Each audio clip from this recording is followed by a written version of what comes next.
You are listening to audio from the Decidedly podcast. This episode is a highlight clip from this week's full episode. To listen in on the complete conversation, see the show notes for the link to the complete show. You can help us out by leaving us a 5-star review wherever you listen to podcasts. We appreciate every bit of your support. I'm Morgan McKittrick, your producer, and this is Decidedly.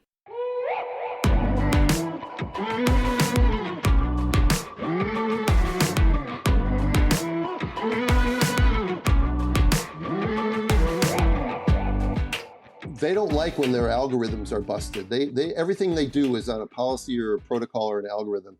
And when somebody goes outside of it, they don't exactly know what to do. And I know this is mocking them just a little bit, but if you've ever seen the movie A Bug's Life, there's a scene at the very beginning where the ants are all bringing food to the offering, and off of the tree falls this leaf, and it falls down right in front of the ants.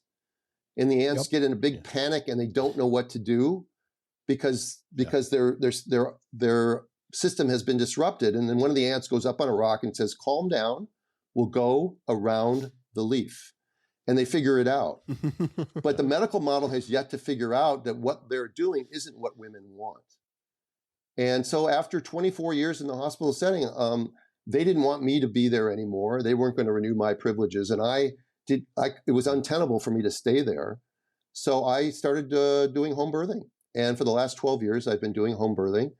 And I've been doing breeches and twins and VBACs, which are vaginal birth after cesarean, and sometimes diabetics. And all the things I did in the hospital, I'm doing at home.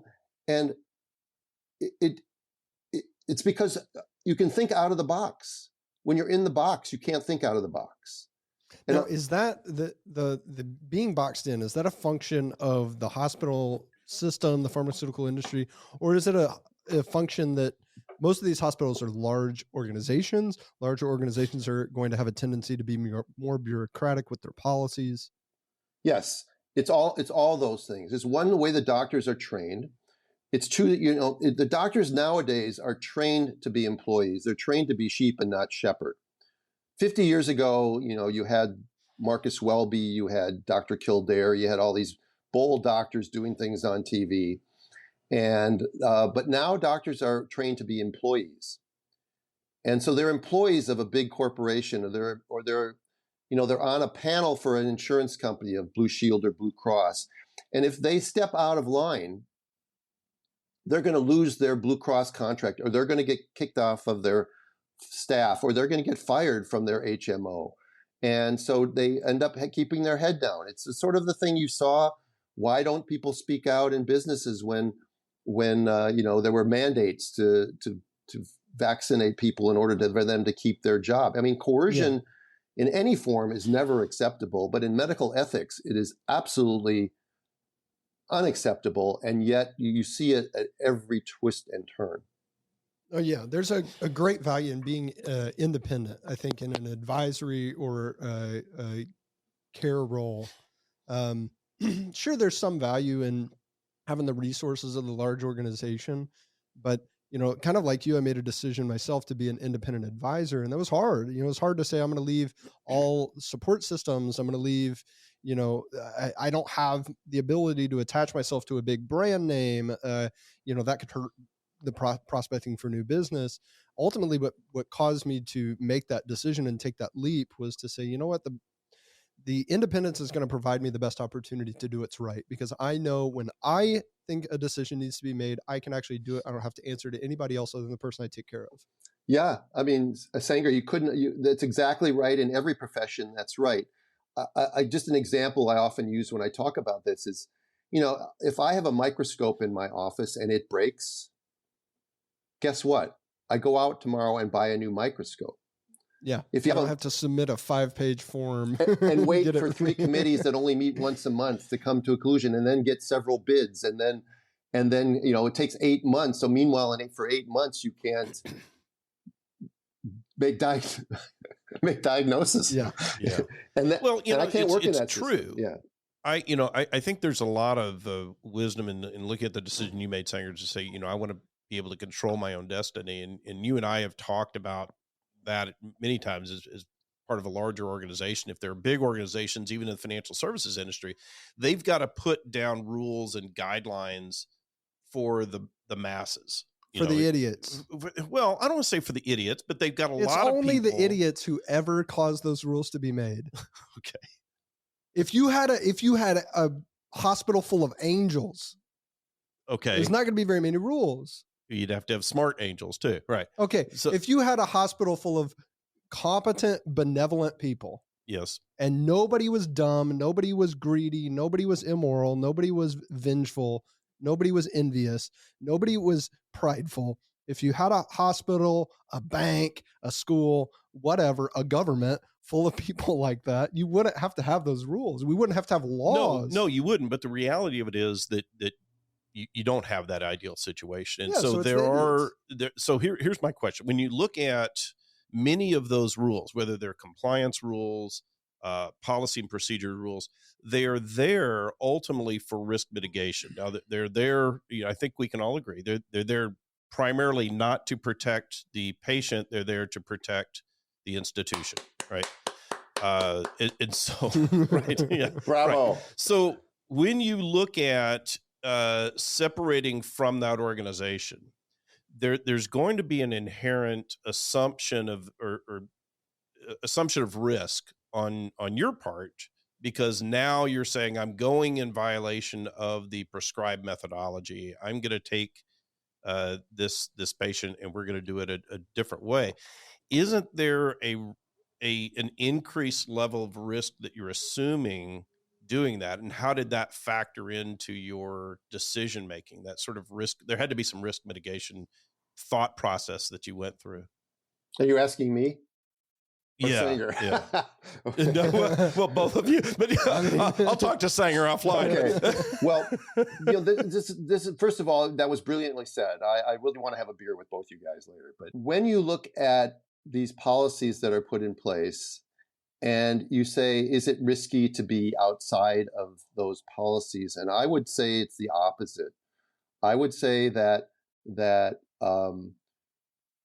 being free to make decisions in the best interest of the individual client, as opposed to skewing your counseling so that your clients follow the rules of the institution, makes you less likely to be sued, less likely to find yourself in a situation where you have to prevaricate. I'll use a nice word. Okay. It frees you up to be honest and to individualize.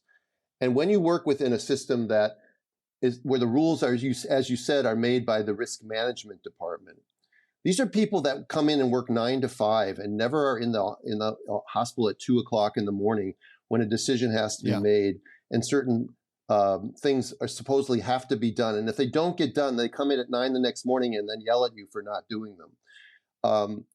It's very hard for me to respect these people. I wouldn't necessarily call them stupid or idiots, Sanger, but I would tell you that they're not smart though, Sean, because there's no correlation between academic credentials and wisdom, and the people that run my profession are very highly trained, and they're very unwise. They don't know anything but what they know, and they don't care to seek out any information outside of what they know because it makes them uncomfortable. There's a cognitive dissonance there. All right. I mean, talk about a term that's bandied around all the time, which is standard of care. Right? What's the standard of care? Well, first of all, who decides what the standard of care is? The hospital, the hospital's lawyers, the county, the state, the federal government. Who decides? And the standard of care is something that if you have a bunch of bad doctors in a hospital, the standard of care is bad medicine. So if you practice good medicine, you're outside the standard of care.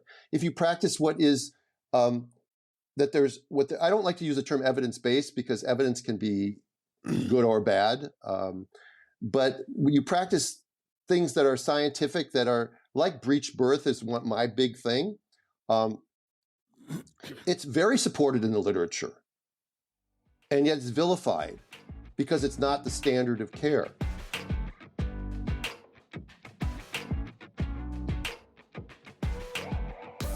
Where I've seen it in our profession is where an advisor could be following the prescribed methodology of the industry or their company or whatever, and where it can go sideways for an individual client. And maybe you can speak to this in the medical field, is when the advisor is taking a product-based approach. In other words, they're not looking at the needs of the individual. They're saying, how do I place this product? How do I place this mutual fund annuity, whatever it is?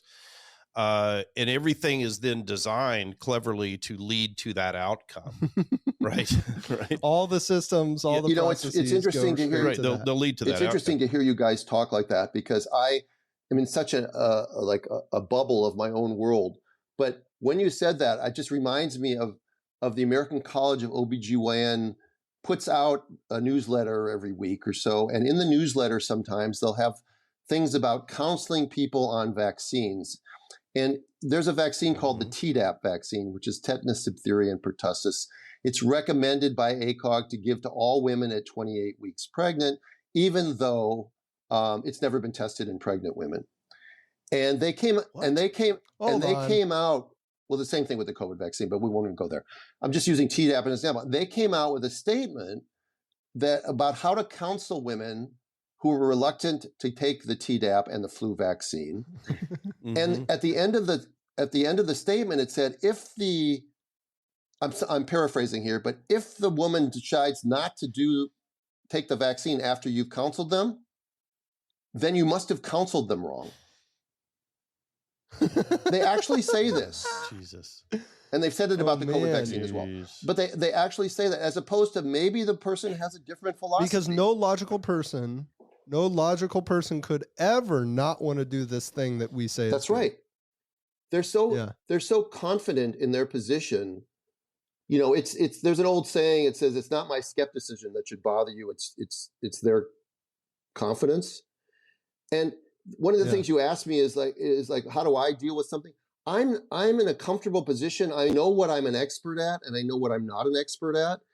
And because I feel comfortable and confident and I'm able to speak my own mind, I'm able to tell people, I don't know that, or I'm not your best guy for that. And I don't have to pretend that I am. I have the time to go through it. I have the time. You know what? Let's look this up. And we pull out our phones. Yeah. I mean, we got all the world's information in your pocket, and you could pull it out and look it up.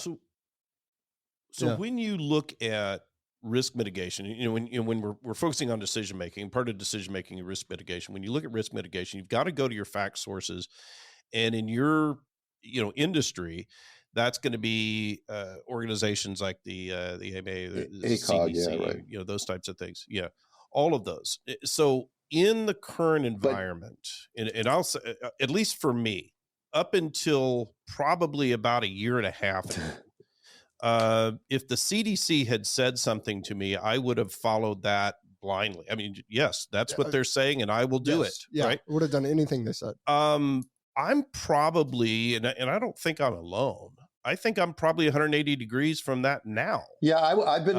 Is that what they're saying? I might view with some skepticism and seek more information. Or maybe that's. Yeah, I was skeptic of them a lot longer than just the last 2 years, but I understand that if anybody isn't skeptic of them now, then they're really living in a fantasy world, because they have lied to you consistently, and if you read proper books, they have lied to you for 100 years, and they keep lying to you. And yet we keep following them. And why do we follow them? Well, now it's because everyone's compromised by Big Pharma. And then why does the press not challenge them? Because the press's number one sponsor is Big Pharma. And why does the CDC not approve something when it doesn't even have any research behind it? It's because they're corrupted.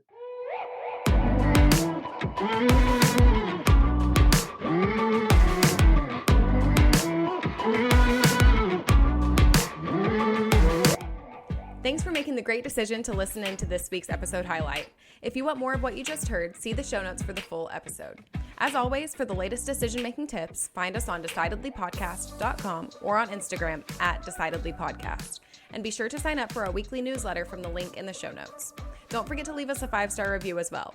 We read all of your comments, so if you learned some decision-making tips today, let us know. Until next time, this is Decidedly.